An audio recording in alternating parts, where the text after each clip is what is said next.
এই ক্লাসে আমরা যে কোনো একটা গ্রাফকে এক্স ওয়াই প্লেনের উপরে প্লট করতে শিখব। এক্স ওয়াই প্লেন মানে এক্স অ্যাক্সিস থাকবে এবং ওয়াই অ্যাক্সিস থাকবে, সেই প্লেনের উপরে যে কোনো একটা গ্রাফকে কিভাবে আমরা আঁকবো সেটা শিখব। তো আমি আজকে যে মেথডটা শেখাচ্ছি সেটা হচ্ছে একদম ওল্ডেস্ট এবং ব্যাকডেটেড মেথড, কিন্তু রিমেন ইন্টিগ্রেশন করতে গেলে তোমার এই মেথডটা জানতেই হবে। সেই জন্য আমি একটু ডিটেলস এটাকে বলে দিচ্ছি, তোমরা সবাই জানো তবুও আমি একবার রিমাইন্ডার দিয়ে দিচ্ছি, ঠিক আছে? তো ধরো আমরা একটা প্রথমে সিম্পল কার্ভ নিই, y equals to x square. এই কার্ভটা এক্স ওয়াই প্লেনের উপরে আঁকলে কেমন হবে সেটা আমরা দেখতে চাইছি। মাঝখানে আমি এফএক্সও লিখেছি, তা আমরা জানি নর্মালি y মানেই এফএক্স, তাহলে FX equals to x square, এটাকে আমরা y equals to x square এটাও লিখতে পারি, ঠিক আছে? তো যাই হোক, আমরা এই গ্রাফটাকে এক্স ওয়াই প্লেনের উপরে এঁকে দেখি কেমন হবে, মানে আঁকতে হয় কিভাবে সেটা শিখব। তাহলে আমরা ওল্ডেস্ট মেথড মানে এই কার্ভটার উপরে কি কি পয়েন্ট থাকতে পারে সেই পয়েন্টগুলো আগে বার করব, সেই বাই ক্যালকুলেশন বার করব, ঠিক আছে? যে সেই পয়েন্টগুলোকে আমি যদি যোগ করে দিই তাহলে এই কার্ভটা পেয়ে যাব। তো in fact y equals to x square, this is a parabola passes through origin, আমরা সবাই জানি, কিন্তু সেটা আঁকবো কি করে? তো ধরো এখানটায় আমি এক্স আর তার নিচে করসপন্ডিং এফএক্স এর ভ্যালু লিখতে চাইছি, এফএক্স মানে ওয়াই। তাহলে ধরো এক্স এর ভ্যালু আমি 1 নিয়েছি, তাহলে এই কার্ভে এক্স এর ভ্যালু 1 পুট করলে এফএক্স বা ওয়াই এর ভ্যালু 1ই আসছে। তাহলে এই পয়েন্টটাকে আমরা কেমন করে ডিনোট করব? 1,1 এভাবে আমরা ডিনোট করি। তার মধ্যে প্রথম 1টা হচ্ছে এক্স এর ভ্যালু, সেকেন্ড 1টা হচ্ছে ওয়াই এর ভ্যালু, ঠিক আছে? সিমিলারলি যদি 2 নিই তাহলে কার্ভে প্লট করলে ওয়াই এর ভ্যালু কি আসছে? 2 স্কোয়ার মিনস 4। তাহলে এই পয়েন্টটাকে আমরা রিপ্রেজেন্ট কেমন করে করব? 2,4। প্রথম যেটা সবুজ কালারে সেটা এক্স এর ভ্যালু, আর সেকেন্ড পজিশনে যেটা আছে সেটা রেড কালারে সেটা হচ্ছে ওয়াই এর ভ্যালু। সিমিলারলি 3 যদি বসাই তাহলে 9 হবে। আচ্ছা, এগুলো সব এক্স এর ভ্যালু ইন্টিজার নিলাম। আমরা যদি ফ্র্যাকশন নিই, সাপোজ 1.3, তাহলে এখানটা এক্স এর ভ্যালু 1.3 যদি বসাই তাহলে তার স্কোয়ার মানে 1.69 আসে। তাহলে এই পয়েন্টটা দেখতে কেমন আসবে? 1.3, 1.69। আচ্ছা, এক্স এর ভ্যালু পজিটিভ নিলাম, এবার এক্স এর ভ্যালু যদি আমি আরেকটা ফ্র্যাকশন এখানে 2.6, তার জন্য 6.76। এবার যদি আমি নেগেটিভ নিই, এক্স এর ভ্যালু -1, তাহলে করসপন্ডিং এফএক্স এর ভ্যালু কত হবে? -1 এর স্কোয়ার মানে 1ই হয়ে গেল। সিমিলারলি -2 এর জন্য 4, সিমিলারলি -3 এর জন্য 9। এভাবে আমরা পয়েন্টগুলোকে মোটামুটি পেলাম। তাহলে বাই দ্য কন্ডিশন এই পয়েন্টগুলোকে অ্যাড যদি আমি করি তাহলেই ওই y equals to x square এই কার্ভটা পেয়ে যাওয়ার কথা। তো সেটা প্লট করার আগে আমরা একটু টেবিলটার দিকে তাকালে একটা মানে ক্যারেক্টারিস্টিক্স চোখে পড়বে, সেটা দেখো, এক্স এর ভ্যালু পজিটিভ হোক, নেগেটিভ হোক, ফ্র্যাকশন হোক, যা ইচ্ছা হোক, ওয়াই এর ভ্যালু কিন্তু নেগেটিভ আসছে না। কেন, কি করে আসবে? এক্স স্কোয়ার আছে। তার মানে আমি যখন ছবি আঁকবো একটা জিনিস মাথায় রাখবো, যে ওয়াই এর ভ্যালু নিচের দিকে আসছে না, মানে গোটা কার্ভটাই পজিটিভ ওয়াই অ্যাক্সিসের দিকে থাকবে, মিনস এক্স অ্যাক্সিসের উপরে থাকবে, কার্ভের কোনো পোর্শন এক্স অ্যাক্সিসের নিচে আসবে না, ঠিক আছে? তো এবার পয়েন্টগুলোকে যদি প্লট করতে যাই তাহলে আমাদের এক্স অ্যাক্সিস ওয়াই অ্যাক্সিস লাগবে। Say this is X axis আর দিস ইজ ওয়াই অ্যাক্সিস। তাহলে প্রথমে আমি এক্স এর ভ্যালু 1, তারপরে এক্স এর ভ্যালু 2 দিয়ে তারপরে আরও ওয়াই এর ভ্যালু প্লাস এক্স এর ভ্যালু 3, ওয়াই এর ভ্যালু 1, 2, 3, 4 এরকম করে প্লট করে নিলাম। এখানটা একটা জিনিস আমার বলার আছে, যে জায়গায় এক্স অ্যাক্সিস আর ওয়াই অ্যাক্সিস ইন্টারসেক্ট করে, দিস ইজ দ্য অরিজিন থেকে এই দূরত্বটা যদি 1 হয় তাহলে ঠিক সমান দূরত্বেই 2 থাকবে, ঠিক সমান দূরত্বেই 3 থাকবে। এখানটা হয়তো একটু দূরত্বটা কম বেশি হয়ে গেছে, কিন্তু আমরা অ্যাকচুয়ালি ওরা সেম দূরত্ব থাকবে। আরও একটা জিনিস, এখান থেকে যে দূরত্বে 1 পুট করেছি এক্স অ্যাক্সিসের উপরে, অরিজিন থেকে সেম দূরত্বে ওয়াই ইকুয়ালস টু 1 পুট করতে হবে, কিন্তু আমি দূরত্বগুলো ছোট নিয়েছি, নেওয়াটা উচিত নয়, কিন্তু আমি নিয়েছি। যদি সমান ওই সেম দূরত্ব নিতে যেতাম তাহলে এটা অনেকটা উপরে উঠে যেত, মানে আমার ইয়ের বাইরে চলে যেত, ঠিক আছে? সেই জন্য আমি ওগুলোকে একটু ছোট ছোট করে নিয়েছি। আচ্ছা, এবার আমরা পয়েন্টগুলোকে প্লেনের উপরে প্লট করি। তাহলে প্রথম পয়েন্ট কত? 1,1। তাহলে 1,1 কি করে পাবো? এক্স অ্যাক্সিস বরাবর 1 দূরত্ব যাব, সিমিলারলি এখানে ওয়াই অ্যাক্সিস বরাবর 1 দূরত্বে যাব। আমি ঠিক যে স্থানে পৌঁছলাম বা যে পয়েন্টে পৌঁছলাম, this point is the 1,1 point, this point is the 1,1 point. Clear? Similarly second point হচ্ছে 2,4, মিনস আমি অরিজিন থেকে এক্স অ্যাক্সিস বরাবর 2 দূরত্বে যাব, তাহলে এই দূরত্বে এসে পৌঁছালাম। আর ওয়াই অ্যাক্সিস বরাবর কত যাব? 4, তাহলে এখান থেকে 4 দূরত্বে চলে গেলাম। তাহলে যে জায়গাটায় পৌঁছলাম বা যে পয়েন্টে পৌঁছলাম, this point is the 2,4 point. Clear? Similarly আমি পজিটিভ দিকে যত পয়েন্ট আছে, নেক্সট পয়েন্ট হচ্ছে 3,9, তাহলে সেইটা হবে সেম একই পদ্ধতিতে এখানটায় আসবে। আচ্ছা, ফ্র্যাকশন যদি পুট করতে চাই 1.3, তাহলে 1.3 মানে মোটামুটি এরকম একটা জায়গা। তাহলে এক্স অ্যাক্সিস বরাবর এত দূর আসবো, ওয়াই অ্যাক্সিস বরাবর 1.69 যাব, তাহলে মোটামুটি আমার কার্সার যে জায়গাটায় আছে সেই পয়েন্টটা রিপ্রেজেন্ট করবে 1.3, 1.69। ঠিক আছে? আচ্ছা, এবার আমরা নেগেটিভের দিকে যাই, এক্স এর ভ্যালু নেগেটিভের দিকে যাই, ওয়াই তো নেগেটিভ যাবেও না। তাহলে এক্স এর সিমিলারলি একই দূরত্বে, মানে অরিজিন থেকে +1, এক্স এর ভ্যালু 1 যে দূরত্বে, -1 কিন্তু সেম দূরত্বে নিতে হবে। সিমিলারলি -2, -3, তাহলে নেগেটিভের দিকে ফার্স্ট এদিকে পয়েন্ট কত দেখতে পাচ্ছি? -1,1। তাহলে এক্স অ্যাক্সিস বরাবর নেগেটিভের দিকে 1 দূরত্ব আর ওয়াই এর বরাবর 1 দূরত্ব। তাহলে আমার কার্সার যেখানে আছে ওই পয়েন্টটা হবে -1,1, সেম একই পদ্ধতিতে। Similarly -2,4 and next one is -3,9। এই যে পয়েন্টগুলো আমরা পেলাম, সেই পয়েন্টগুলোকে যদি আমি অ্যাড করে দিই, মানে যোগ করে দিই, তাহলে যে কার্ভটা পাবো সেই কার্ভটাই হবে y = x²। ইনফ্যাক্ট আমরা জানি y = x² is a parabola passes through origin.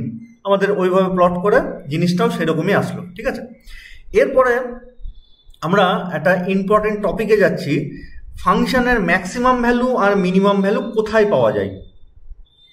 তো তার জন্য আমি একটা সার্টেন ফাংশন নিয়ে নিলাম, ধরে নিচ্ছি y = fx। এই কার্ভটা, এই ফাংশনটা যদি ছবি আঁকি তাহলে এরকম হলো। ছবি কী করে আঁকতে হয় আমরা দেখে দিচ্ছি। তো ধরো এই জায়গাটায়, আচ্ছা আমি চাইছি ধরো এ থেকে বি এর ভিতরে ফাংশন fx এর ম্যাক্সিমাম ভ্যালু কত হবে, এটা আমরা জানতে চাইছি। তাহলে ধরো এইখানটা একটা পয়েন্ট আছে x, y, মানে 2,4 বা 10,11 এরম টাইপের। তাহলে x, y সেটাকে আমরা x, fxও লিখতে পারি, কারণ y এর ভ্যালুই হচ্ছে fx। তো আমি ধরো x, y এই পয়েন্টটাকে ড্র করতে যাচ্ছি, তাহলে আমরা কি ধরবো? এই দিক বরাবর x দূরত্ব আসবো আর এখান থেকে এই দিক বরাবর y দূরত্ব যাব। ঠিক তো? তাহলে এই যে এই লেন্থটুকু, এটাই হচ্ছে y দূরত্ব বা y লেন্থ, বা y মানেই fx এর লেন্থ। তাহলে এই যে লাইনটা আমি টানলাম, এটাই হচ্ছে এই fx এর ভ্যালু। তার মানে x এর ভ্যালু, ধরে নিচ্ছি এখানে x মানে 10 আছে, তাহলে যখন x এর ভ্যালু 10, তখন করসপন্ডিং fx মানে f10 তার ভ্যালু হচ্ছে এটা। এবার আমরা কি চাইছি? fx এর ম্যাক্সিমাম ভ্যালু বার করতে। তাহলে এই যে ভার্টিক্যাল লাইনটা, এটা 10 পয়েন্টে fx এর ভ্যালু। সিমিলারলি 11 পয়েন্টে কত, 12 পয়েন্টে কত, 13 পয়েন্টে কত, এইভাবে আমরা সব করসপন্ডিং জায়গার fx এর ভ্যালুগুলো বার করব। সেই ভ্যালুগুলোর মধ্যে সবথেকে লম্বা ভার্টিক্যাল লাইন যেটা হবে সেটাই হবে fx এর ম্যাক্সিমাম ভ্যালু, আর সবথেকে ছোট যে লাইনটা হবে, ছোট লেন্থের লাইনটা হবে, সেই লাইনটার লেন্থটাই হবে fx এর মিনিমাম ভ্যালু। বোঝা গেল? তাহলে এখানটাই এইটুকু x, তাহলে করসপন্ডিং এইটুকু fx। তাহলে এটা যদি a হয়, তাহলে আমি যদি ওই পয়েন্ট থেকে কার্ভের উপরে লাইনটা নিই, this will represent f of a। x হলে fx যেমন হয়, a হলে f অফ a হবে। সিমিলারলি এটা যদি b হয়, তাহলে এই ভার্টিক্যাল লাইন যেটা টানলাম লাল কালারের, this will be f of b। এবার আমি কি চাইছি? a থেকে b এর ভেতরে fx এর ম্যাক্সিমাম ভ্যালু। তাহলে a এর ভেতরে থাকা মানে এর বাইরে, মানে এর লেফট হ্যান্ড সাইডে কি আছে আমি তাকাবোই না। সিমিলারলি বি এর রাইট হ্যান্ড সাইডে কি আছে আমি তাকাবোই না। আমি শুধু এফ অফ এ আর এফ অফ বি এই দুটো লেন্থের ভেতরে ভার্টিক্যাল লাইনগুলো টানবো, যে তাদের মধ্যে বড় লেন্থের, সব থেকে বড় লেন্থের যে লাইনটা সেইটা কি সেটা আমরা খুঁজবো। তাহলে লাইনগুলো এরকম করে টেনে দিলাম পরপর, সব পয়েন্টে টেনেছি কিন্তু, হ্যাঁ প্রত্যেকটা পয়েন্টে টেনেছি, মানে ওরা খুব কাছাকাছি থাকা উচিত, কিন্তু আমি বোঝার সুবিধার জন্য ওদের মধ্যে একটু গ্যাপ দিয়েছি। ঠিক আছে? তাহলে ভালো করে লক্ষ্য করে দেখো, এফ অফ এ আর এফ অফ বি এর মধ্যে সব থেকে লম্বা ভার্টিক্যাল যে লাইন সেটা হচ্ছে আমার কার্সার যেখানে আছে সেটা, মিনস দিস। ঠিক আছে, তাহলে এই যে লেন্থটা আমি পেলাম এটাই হচ্ছে এফএক্স এর ম্যাক্সিমাম ভ্যালু বা সুপ্রিমাম ভ্যালু। দুটোই কিন্তু সেম, দুটো টার্মই মনে রাখতে হবে। এখানটায় রিমান ইন্টিগ্রেশনে সুপ্রিমাম বলেই বেশি লেখা হয়। ঠিক আছে, এটাই হচ্ছে এ থেকে বি এর ভেতরে এফএক্স এর সুপ্রিমাম ভ্যালু। ঠিক আছে, কেন? কারণ যত এফএক্স আছে মিনস যত ভার্টিক্যাল লাইন আছে এক্স অ্যাক্সিস থেকে কার পর্যন্ত, তার মধ্যে সব থেকে লম্বা লেন্থ ওইটা। সিমিলারলি এ থেকে বি এর ভেতরে মিনিমাম ভ্যালু কি হবে? সব থেকে ছোট লেন্থের, মিনস এটা। ক্লিয়ার? এটা এ থেকে বি এর ভেতরে আমরা ফাংশনের সুপ্রিমাম এবং ইনফিমাম, ইনফিমাম মানে হচ্ছে মিনিমাম ভ্যালু। ঠিক আছে, সুপ্রিমাম এবং ইনফিমাম ভ্যালু পেলাম। এইবার আমি ওর থেকে একটু ছোট ইন্টারভ্যালে চলে আসছি, যেটা হচ্ছে সিডি, যেটা এ বি এর ভেতরেই আছে। এটাকে যেহেতু এ বি এর ভেতরে চলে এসছে, তাহলে সিডিটাকে আমরা বলবো সাব ইন্টারভ্যাল, এ বি এর সাব ইন্টারভ্যাল। তাহলে এ বির ওরকম প্রচুর সাব ইন্টারভ্যাল থাকবে, আমি পার্টিকুলার সিডির মধ্যে এফএক্স এর ম্যাক্সিমাম ভ্যালু আর মিনিমাম ভ্যালু কত সেটা দেখতে চাইছি। তাহলে যেহেতু সিডি এর মধ্যে আমরা ম্যাক্সিমাম আর মিনিমাম ভ্যালু খুঁজবো, তাহলে সি এর বাম দিকে তাকাবোই না। ঠিক আগে যেমন এ পয়েন্টের বাম দিকে তাকাইনি, তার মানে এই যে পয়েন্ট, যে লাইনগুলোকে আমি কার্সার দিয়ে ডিনোট করতে চাইছি সেগুলো কিন্তু আমার সিডি এর ক্ষেত্রে out of discussion. Similarly D থেকে ডান দিকে যে লাইনগুলো, ভার্টিক্যাল লাইনগুলো আছে সেগুলো কিন্তু আউট অফ ডিসকাশন, সিডি যেহেতু বার করতে চাইছি। ঠিক আছে, তাহলে এবার আমরা দেখি সিডি এর মধ্যে সব থেকে বড় লেন্থের লাইন কোনটা। দেখো, দিস ইজ দ্য সব থেকে বড় ভার্টিক্যাল লাইন। তাহলে সিডি এর মধ্যে এফএক্স এর সুপ্রিমাম ভ্যালু বা ম্যাক্সিমাম ভ্যালুকে এই লেন্থটা, সিমিলারলি মিনিমাম ভ্যালুকে যেটা ছিল ওইটাই, কারণ এটাই এবি এর মধ্যেও সব থেকে ছোট, সিডি এর মধ্যেও সব থেকে ছোট। বোঝা গেল? এইবার এখান থেকে আমরা একটা ইন্টারেস্টিং জিনিস বের করবার চেষ্টা করি, একটা ইন্টারেস্টিং ফ্যাক্ট। দেখো, এবি এর ম্যাক্সিমাম, এবি ইন্টারভ্যালের মধ্যে ম্যাক্সিমাম ভ্যালু হচ্ছে এই লেন্থটা, যার উপর আমার কার্সার আছে সেই লেন্থটা। আর যখন ওর সাব ইন্টারভ্যালে আসলাম, মানে সিডির উপরে, তখন কিন্তু এফএক্স এর ম্যাক্সিমাম লেন্থ এইটা হয়ে গেল। তাহলে ইন্টারভ্যাল থেকে যখন সাব ইন্টারভ্যালে আসছি তখন কিন্তু সুপ্রিমাম ভ্যালু বা ম্যাক্সিমাম ভ্যালু অফ এফএক্স কমে যাচ্ছে। ঠিক আছে, তাই ইন জেনারেল আমরা মনে কি রাখবো, ইন্টারভ্যাল থেকে যখন সাব ইন্টারভ্যালে আসবো তখন ফাংশনের সুপ্রিমাম ভ্যালু কমে যায়, খুব বেশি হলে সমান হতে পারে কিন্তু বেড়ে যাবে না। ঠিক আছে, সিমিলারলি ইনফিমাম ভ্যালু বা মিনিমাম ভ্যালুর ক্ষেত্রে কি হয়, ইন্টারভ্যাল থেকে যখন সাব ইন্টারভ্যালে আসবো তখন মিনিমাম ভ্যালু বেড়ে যায়, সুপ্রিমাম ভ্যালু যেমন সাব ইন্টারভ্যালে কমে যায়, ইনফিমাম ভ্যালু কিন্তু সাব ইন্টারভ্যালে বেড়ে যায় বা সমান হতে পারে। যেমন ইন দিস কেস এরা সমান হয়ে গেছে। এইটা কিন্তু আমি খুব ভালোভাবে মনে রাখবো, রিমান ইন্টিগ্রেশনের প্রত্যেকটা জায়গায় এটা কাজে লাগবে, যে ইন্টারভ্যাল থেকে যেই সাব ইন্টারভ্যালে আসবো ফাংশনের সুপ্রিমাম ভ্যালু কমে যায়, ইনফিমাম ভ্যালু বেড়ে যায়, এবং সেটা সমানও হতে পারে দুটো ক্ষেত্রেই, সুপ্রিমাম ইনফিমাম দুটো ক্ষেত্রেই। তো এইটা আমরা আরেকটু ভালো করে বোঝার চেষ্টা করি।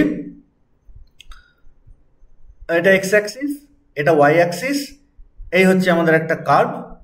এই কার্ভে আমি এক্স ইকুয়ালস টু এ থেকে X equals to B, oh sorry এটা এ লিখে ফেলেছি, এটা বি হতো। হ্যাঁ, এক্স ইকুয়ালস টু এ থেকে এক্স ইকুয়ালস টু বি এর ভেতরে ফাংশনের supremum value and infimum value কি সেটা দেখবো, এবং এর সাব ইন্টারভ্যালে সুপ্রিমাম ইনফিমাম ভ্যালু কি দেখবো, এবং তাদের মধ্যে একটা রিলেশন বার করার চেষ্টা করব। ঠিক আছে, তো এই এটাকে আমি এক্স জিরো দিয়েছি আর বিটাকে এক্স এন দিয়েছি। কেন? কারণ আমি এ থেকে বি এই লেনটাকে এন সমান ভাগে ভাগ করব।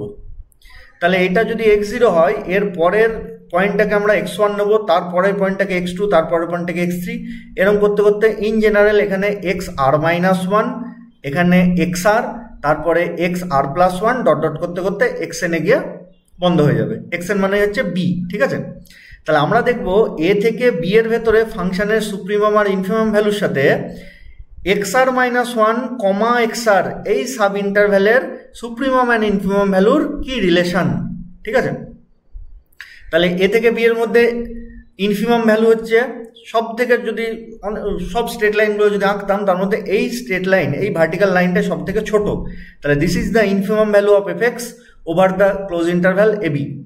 Similarly this is the maximum value, কারণ এর থেকে বড় লেন্থের আর কোনো ভার্টিক্যাল লাইন এ থেকে বি এর মধ্যে পাবো না। This is the maximum value of F X over the interval AB. Sub মানে হচ্ছে এবি থেকে যখন কেটে একটা নেব, ঠিক আছে, আর এবিটা মেন ইন্টারভ্যাল, যেটাকে আমরা নর্মালি ইন্টারভ্যালই বলবো, ঠিক আছে। তাহলে এবি এর মধ্যে এটা হচ্ছে মিনিমাম ভ্যালু আর এটা হচ্ছে ম্যাক্সিমাম ভ্যালু। মিনিমাম ভ্যালু বা ইনফিমাম ভ্যালুকে ডিনোট করা হয় স্মল এম দিয়ে, আর সুপ্রিমাম ভ্যালুকে ডিনোট করা হয় ক্যাপিটাল এম দিয়ে, ঠিক আছে। এইবার চলে আসি আমরা সাব ইন্টারভ্যালে। This is X R minus one, this is X R. এদের মধ্যে সব থেকে ছোট বা স্মলেস্ট ভার্টিক্যাল লাইন এটা পাবো। আমি যেহেতু x R minus one comma x আর এর মধ্যে সুপ্রিমাম ইনফিমাম বার করতে চাইছি, তাহলে এক্স আর মাইনাস ওয়ানের বাম দিকে কি আছে তাকাবোই না। সিমিলারলি এক্স আর এর ডান দিকে কি আছে তাকাবোই না। তাহলে সব থেকে ছোট লেন্থের এইটা হবে আর সব থেকে বড় লেন্থের এইটা হবে। তাহলে এইটা হবে x R minus one comma x আর, এই সাব ইন্টারভ্যালের সব থেকে ছোট ভ্যালু আর এটা সব থেকে বড় ভ্যালু। এইবার যেহেতু এটা আরের সাব ইন্টারভ্যালে আসছে, তাহলে আমি দেখো মেন ইন্টারভ্যালের ইনফিমাম ভ্যালু স্মল এম দিয়েছি, আরের সাব ইন্টারভ্যালের ইনফিমাম ভ্যালুকে যদি স্মল এম দিই তাহলে আমি বুঝবো কি করে যে কোনটা কোথাকার। সেই জন্য আরের সাব ইন্টারভ্যালের এটাকে স্মল এম দিয়ে ডিনোট করব, কিন্তু স্মল এম আর দেবো। সিমিলারলি আরের সাব ইন্টারভ্যালের ম্যাক্সিমাম ভ্যালুকে ক্যাপিটাল এমই নেব, কিন্তু যেহেতু এটা আরের সাব ইন্টারভ্যালের সেই জন্য এটা ক্যাপিটাল এম আর। ক্লিয়ার? এবার আমি চাইছি এই small M, capital M, small M R, capital M R এদের মধ্যে রিলেশন কি আসবে। সেই জন্যই আমি দেখো এখানটা টপিকের নাম দিয়েছি infimum and supremum of A function of the interval. এটা সাব ইন্টারভ্যাল লিখলে আরও ভালো হতো। Sub interval x R minus one x আর, এই সাব ইন্টারভ্যালের মধ্যে সুপ্রিমাম ইনফিমামের ভ্যালু কীরকম আসতে পারে। তো আমরা দেখি রিলেশনটা বার করার চেষ্টা করি। তো ধরো আমি মেন ইন্টারভ্যালের ইনফিমাম মিন স্মল এম এবং আরের সাব ইন্টারভ্যালের ইনফিমাম মানে স্মল এম আর, এদের মধ্যে ফার্স্ট রিলেশন বার করার চেষ্টা করছি। তো দেখো এই লাইনের থেকে এই লাইনের লেন্থের থেকে এই লাইনের লেন্থ কিন্তু বেড়ে গেছে। তাহলে একটু আগে আমরা যেটা বলছিলাম যে সাব ইন্টারভ্যালে যদি ভাগ করি তাহলে ফাংশনের ইনফিমাম ভ্যালু মেন ইন্টারভ্যালের থেকে বেড়ে যায় বা সমান হতে পারে। এর আগের এক্সাম্পলটা যেমন সমান হয়েছে, কিন্তু এটাই বেড়ে গেছে, ঠিক আছে। তাহলে লেন্থ দেখে আমরা বুঝতে পারছি বেড়ে গেছে। তাহলে স্মল এম আর সেটা কার থেকে ছোট হবে, স্মল এম এটা কার থেকে ছোট হবে, স্মল এম আর এর থেকে কিন্তু ছোট হবে। ছবিতে আমি লেন্থ দেখেই বুঝতে পারছি, ঠিক আছে। সিমিলারলি ক্যাপিটাল এম আর এটা কার থেকে ছোট হবে, ক্যাপিটাল এম এর থেকে ছোট হবে। আমি ছবির দিকে তাকালেই বুঝতে পারছি। তাহলে ফাংশনের সাব ইন্টারভ্যাল এসে ফাংশনের ইনফিমাম ভ্যালু বেড়ে গেল আর সুপ্রিমাম ভ্যালু কমে গেল, বেশ। এবার এই small M R capital M আর এর মধ্যে কি রিলেশন, ছবিতে দেখে বুঝতে পারছি ক্যাপিটাল এম আরটা স্মল এম আর এর থেকে বড় হবে। কি করে বুঝবো, কি করে বুঝতে পারবো, দেখো লেন্থ স্মল এম আর এর থেকে ক্যাপিটাল এম আর এর লেন্থ কিন্তু বেশি, নর্মালি বেশিই হবে যেহেতু এটা ক্যাপিটাল এম আরটা সুপ্রিমাম, স্মল এম আরটা ইনফিমাম। তাহলে এদের মধ্যে রিলেশন কি, এদের মধ্যে রিলেশন হবে small M R is less equals to capital M R. এই যে রিলেশনটা পেলাম এটাও মোস্ট ইম্পর্টেন্ট রিলেশন আমাদের রিম্যান ইন্টিগ্রেশন করতে গেলে, ঠিক আছে। তো আমরা নেক্সট ক্লাস থেকে রিম্যান ইন্টিগ্রেশন শুরু করব। যেটা বললাম আজকের ক্লাসে এটা খুব ভালো করে মাথায় রাখতে হবে, নাহলে কিন্তু রিম্যান ইন্টিগ্রেশনের প্রত্যেক পদে পদে আমাদের আটকে যাবে। আজকে এই পর্যন্ত থাকলো।